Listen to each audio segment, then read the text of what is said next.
caminhos, na sua visão de filósofa, de psicanalista, para realmente cuidar da saúde mental das pessoas no ambiente corporativo? Isso virou uma grande discussão. Como é que você vê isso? Ô, Cláudio, vou te ser muito sincera, né? Isso é meu papel, né? Então, eu vou dizer o que eu realmente penso sobre isso. A indústria que mais cresce no mundo e que mais é lucrativa é a indústria farmacêutica. A gente fecha, aqui no Rio de Janeiro, nessa crise, você vê fechar 10 lojas, restaurantes e abrir 5, 10 farmácias no mesmo lugar. A grande revolução da tecnologia, além da sociedade em rede horizontalizada, foi a psicofarmacologia. As medicações, há 25 anos atrás, quando eu estava na universidade, elas eram muito ruins, eram um mal terrível. As pessoas precisavam, porque as pessoas precisam de medicação, né? Especialmente quem tem dificuldades graves. E essas pessoas tinham uma medicação muito ruim e tinham efeitos colaterais terríveis. Isso era muito ruim. A psicofarmacologia cresceu muito e produziu medicações muito eficientes. E isso adoeceu o mundo, entende? A gente não precisa de medicação para lidar com a saúde mental. Não precisa, não. A gente precisa de coragem e de ousadia. Porque a vida em si é problema e desafio. Pense bem. Pense numa grávida. Pensa como esse bebê nasce. Olha como esse bebê nasce. Ele implica em dor, ele implica em conflito. Quando essa criança nasce, ela chora, porque o ar, quando passa pela primeira vez na gente, aqui no nariz, e você respira, dói. Então a criança grita quando respira sozinha pela primeira vez. Isso é um fenômeno da vida. Então, quando a gente cresce, quando a gente se potencializa, é porque a gente ultrapassou barreiras. O universo está em expansão, não é isso? As galáxias não estão em expansão? A vida orgânica também está em expansão. Então, viver é expandir, é crescer, é ter uma alma larga, é abrir sua alma, é se tornar um ser grandioso, ser capaz de abarcar muito mundo, muita contradição. Isso é vida. Então, vida é necessariamente luta. Mas a bolha civilizatória nos prometeu felicidade. E o que é felicidade? É o que está aí atrás de todo produto que você compra. Quando você compra um sapato, você não precisa mais sapato, vamos combinar. Você não compra porque você precisa. Você compra porque ele te diz que aquilo vai te dar felicidade. Então, o mercado vive da ideia de felicidade. Então, hoje, quem é literalmente que tem doença mental ou que se sente mentalmente abalado, né? É quem não consegue se colocar na bolha. Mas a bolha não cabe todo mundo. Então, este conflito não é um conflito de saúde mental. Isso é um conflito de civilização. É um conflito de uma civilização completamente em crise. Porque se nós temos esse modelo de felicidade, que envolve comprar produto, e a gente sabe que comprar produto não produz felicidade, senão Gisele Bündchen, que tem todas as coisas no mundo, não estava escrevendo um livro sobre síndrome do pânico e falando de depressão. Se Gisele Bündchen tem síndrome do pânico e depressão, não é tendo produto que você vai viver bem. Mas a gente acredita nisso. Então, o que se tornou hoje? Se tornou uma lindeza. Que é assim, todo mundo que sofre e passa por crises existenciais que são essenciais para crescer, especialmente os artistas, eles vão para a TV e dizem: eu descobri que eu tenho depressão. Aí resolve o problema. Ninguém sofre mais, eu tenho depressão, né? Aí parece que o sofrimento psíquico virou doença. Eu diria para você, existe doença mental? Nenhuma.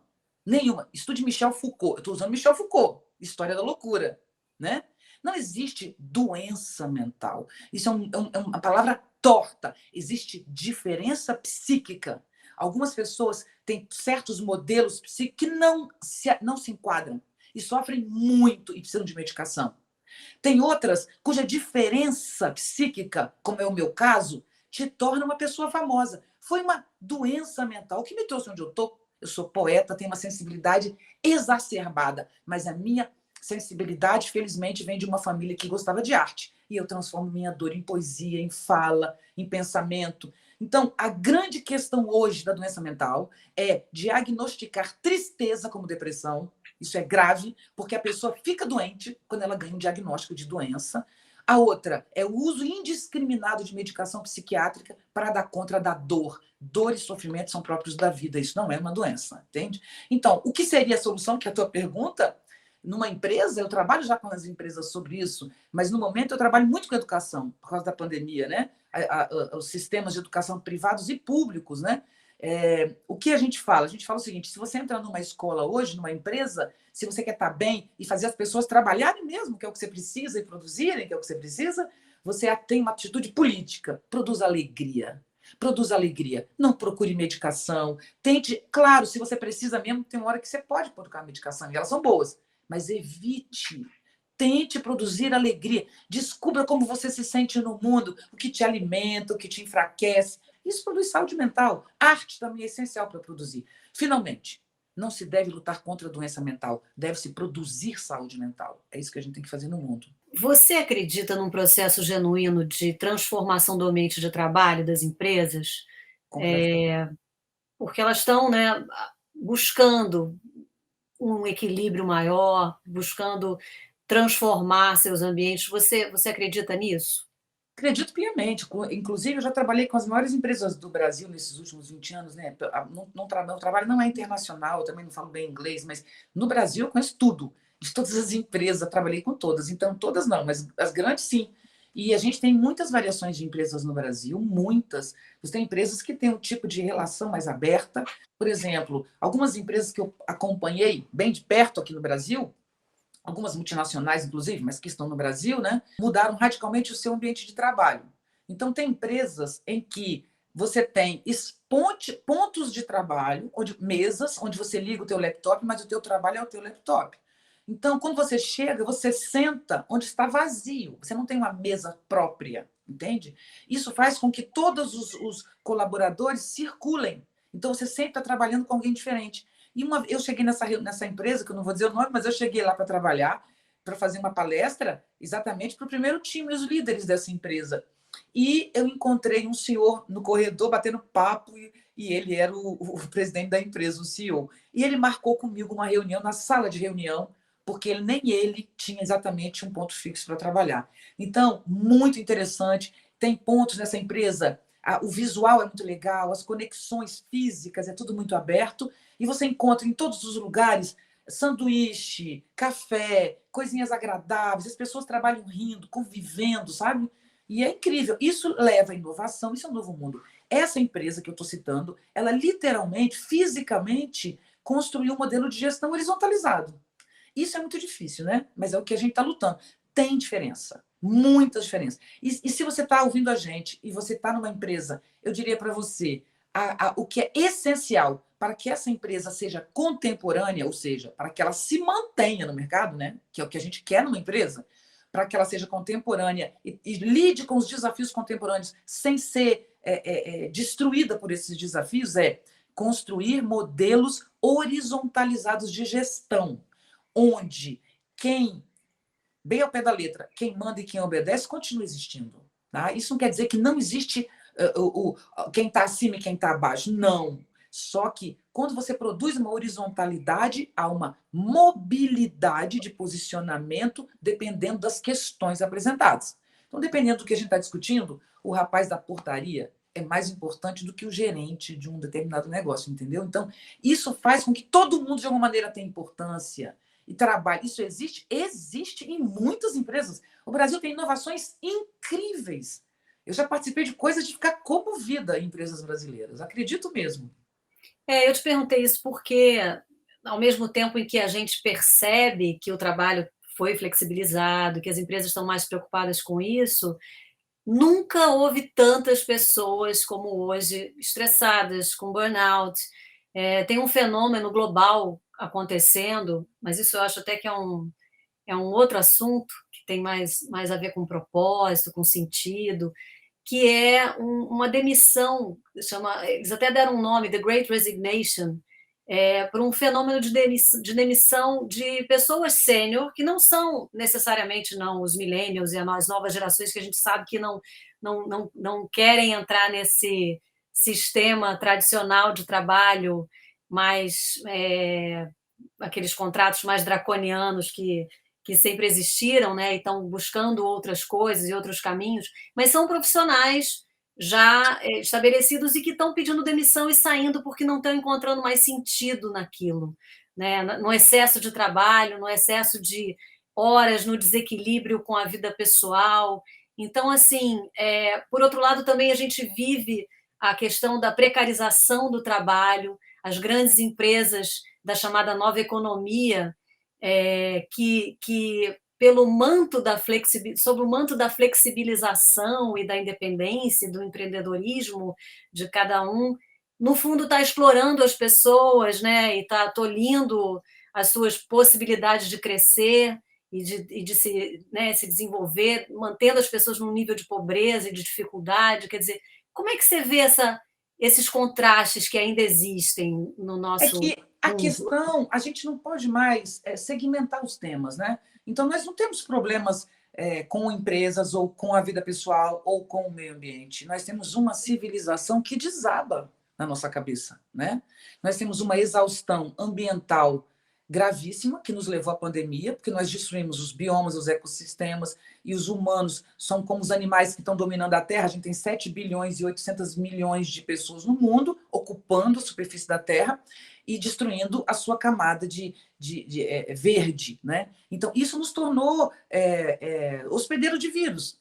Nós temos uma crise econômica que não é crise econômica, não, é exaustão, porque nós temos o Zuckerberg, que perdeu 6 bilhões de dólares porque ficou fora do ar algumas horas, e isso fez ele perder uma posição para o Bill Gates. Foi só isso. 7 bilhões de dólares. 7 bilhões de dólares colocados numa favela do Rio de Janeiro ou num assentamento na Europa, com as migrações e com tudo que a gente está passando. Então, assim, é um absurdo o que a gente tem no mundo. O mundo é que é um absurdo, entende? O mundo é um absurdo e ele está caindo. Então, nós temos uma exaustão ambiental, uma exaustão econômica que gera violência e descrédito e ódio com relação à vida, e nós temos uma exaustão humana, que é a pior de todas. O suicídio é a segunda razão de morte de jovens e está se tornando a primeira razão de morte de crianças em muitas cidades no mundo, especialmente americanas. As 5 doenças que mais matam crianças nos Estados Unidos mata menos que suicídio.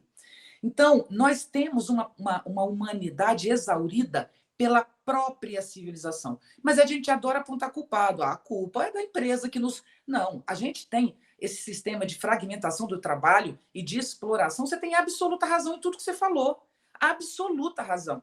Mas isso é produto de um grupo de problemas, entende? Se a gente hoje conseguisse, nas relações de trabalho, relações harmônicas, continuaríamos estressados. O nosso estresse não é só, é também das relações de trabalho, mas não é só, entende? Nosso estresse vem de uma exaustão de um modelo civilizatório que, se não se transformar, colocará a espécie humana em extinção. Isso é um fato. Nada animador. Nada animador. Por outro lado, Cláudia, é animador, porque se você olha, eu trabalho com inovação, esse é meu tema, né? Sociedade em rede, novos modelos de gestão horizontalizados, novas lideranças, é sobre isso que eu falo 100% do meu tempo. Se nós temos de um lado todas as exaustões que eu falei, as 3, nós temos do lado de cá a tecnologia, que é a melhor coisa que a gente tem no mundo. Eu fico muito irritado com as pessoas falando mal da tecnologia, um monte de velho, né? Velhos, eles são jovens, eu acho sem paciência para isso. Se na pandemia o mundo, a máquina do mundo que gira o mundo, né, que a gente tem um mundo globalizado, é um mundo só, essa máquina poderia ter desabado na pandemia pela ausência de trabalho, e ela não desabou porque a tecnologia nos forneceu o trabalho remoto. A tecnologia nos salva o tempo inteiro. O problema é quem usa a tecnologia. Então, nós hoje temos condição de recuperar os corais do mar, o que é fundamental para a respiração do planeta. Nós temos condição de recuperar os biomas, nós temos condição de clonar animais praticamente extintos. A gente tem tecnologia, por exemplo, um país nórdico, que eu não me lembro o nome, eu li isso há pouco e creio que seja real, é capaz de produzir com o CO2 do ambiente, transformar isso em pedra. Eu fiquei chocada. Isso é inovação. Então, a gente tem tecnologia para sair do impasse civilizatório que a gente vive. Temos, isso é muito animador. O que falta, o que eu afirmo é, se nós tivéssemos hoje no mundo 200 lideranças com consciência do que eu falei agora, de que a máquina está para cair, a civilização, e a terra que nos suporta e sustenta está em exaustão, todo mundo sabe, isso é muito grave, mas 200 líderes conscientemente no mundo hoje, em 10 anos a gente tem outro mundo. A gente tem como mudar esse quadro rapidamente pela própria inteligência e sofisticação do pensamento que produziu inovação e produziu o que a gente está vendo aí. Onde está o problema? Nos valores morais, na ideia de que o consumo é o sentido da vida, na ideia de que lavar minha roupa, de que fazer minha comida, de que cuidar da minha casa é uma coisa que me diminui. Então eu tenho que ganhar dinheiro para terceirizar. Então, o que nós nos tornamos? Nós nos tornamos pessoas que terceirizaram a vida, pagam para isso, e depois estão deprimidos porque não tem sentido a vida. Mas o que as pessoas fazem das suas vidas, além de ganhar dinheiro e comprar coisas, né? Esse é o problema. Desgasta o meio ambiente, esse excesso, e não produz alegria. Eu nunca vi realmente bens materiais produzirem o bem-estar. Ele produz competição, por exemplo. Eu tenho um cabelo que eu fiz, eu tenho uma roupa que não sei o que lá, e você não tem. Agora, bem-estar envolve uma alma larga, grande, capaz de sofrer e fazer do sofrimento a arte e vida, entende? O sofrimento não vem para nos diminuir, ele vem para nos provocar. Então, quem é capaz de transformar sofrimento em ação é uma pessoa madura. Ser maduro é ser capaz de lidar com as frustrações. E ser gênio é quando as suas frustrações produzem para você dignidade, lucro e ainda por cima, reconhecimento.